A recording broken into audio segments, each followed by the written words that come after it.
સરકારી યોજનાનો લાભ લેવા અને ફોર્મ ભરવા માટે અમારી ચેનલને સબસ્ક્રાઇબ કરો.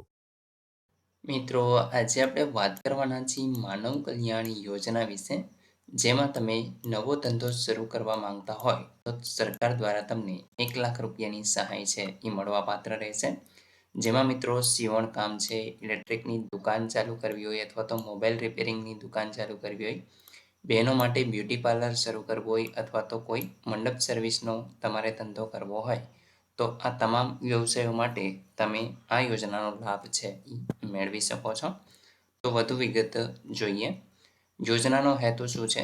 તો અહીં મિત્રો ગુજરાત સફાઈ કામદાર વિકાસ નિગમ ગાંધીનગર દ્વારા મહિલા સમૃદ્ધિ યોજના MSY હેઠળ જુદા જુદા વ્યવસાયો અથવા તો ધંધો શરૂ કરવા માંગતા હોય તો તેમાં મંડપ ડેકોરેશન છે, કોમ્પ્યુટર રિપેરિંગ છે, ઇલેક્ટ્રોનિકની દુકાન છે, પશુપાલન, કરિયાણાની દુકાન બનાવવા માંગતા હોય, વાંસકામ કરવા માંગતા હોય, સીવણકામ અથવા તો એમ્બ્રોઇડરી, બ્યુટી પાર્લરનો વ્યવસાય કરવો હોય, મોબાઈલ રિપેરિંગની શોપ નાખવી હોય વગેરે વ્યવસાય માટે સફાઈ કામદાર અથવા તો એમના જે આશ્રિત મહિલાઓ હોય તો એમને વ્યક્તિગત રૂપિયા 1 લાખની લોન જે ઓછા ધિરાણ એટલે કે 4% વ્યાજ દરે છે એ તમને આપવામાં આવે છે.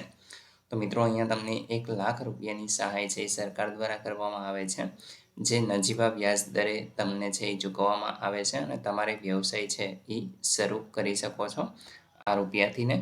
અને ત્યાર પછી આગળ એની પાત્રતા શું રહેશે? તો કે મિત્રો અહીંયા પાત્રતા છે એ સફાઈ કામદાર અથવા તો એમના આશ્રિત મહિલા હોવા જોઈએ, જેમની ઉંમર છે એ 18 વર્ષથી લઈ અને 50 વર્ષની વચ્ચે હોવી જોઈએ.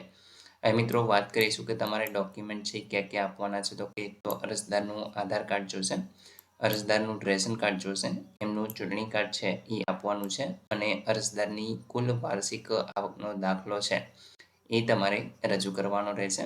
ત્યાર પછી મિત્રો જે સફાઈ કામદાર અથવા તો એમના આશ્રિત હોય તો એમનું પ્રમાણપત્ર જોશે, રહેઠાણનો પુરાવો જેમાં વીજળી બિલ, લાયસન્સ, ભાડા કરાર અથવા તો ચૂંટણી કાર્ડ આમાંથી કોઈ એક ડોક્યુમેન્ટ અને બીપીએલનું પ્રમાણપત્ર જે બીપીએલ હોય તો એમને લાગુ પડશે.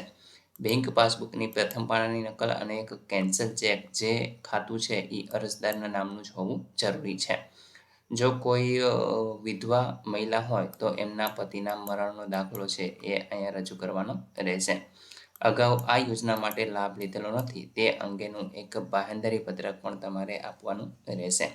તો મિત્રો આટલા ડોક્યુમેન્ટ છે અવશ્ય તમારે જોડવાના રહેશે. મિત્રો ઓનલાઈન ફોર્મ કઈ રીતે ભરવું એના વિશેનો વિડીયો પણ આપણે ટૂંક સમયમાં બનાવશું, તો તમે ચેનલ સાથે જોડાઈ જજો જેથીને તમે જાતે જ ઓનલાઈન અરજી કરી શકો.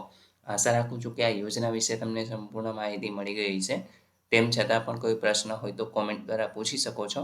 વિડીયોને લાઇક કરી દેજો, તમારા મિત્રો સુધી શેર કરજો અને ચેનલને સબસ્ક્રાઈબ કરી લેજો જેથી આવી કોઈ પણ માહિતી આપ સુધી પહોંચતી રહે. વિડીયો જોવા બદલ આપનો ખૂબ ખૂબ આભાર.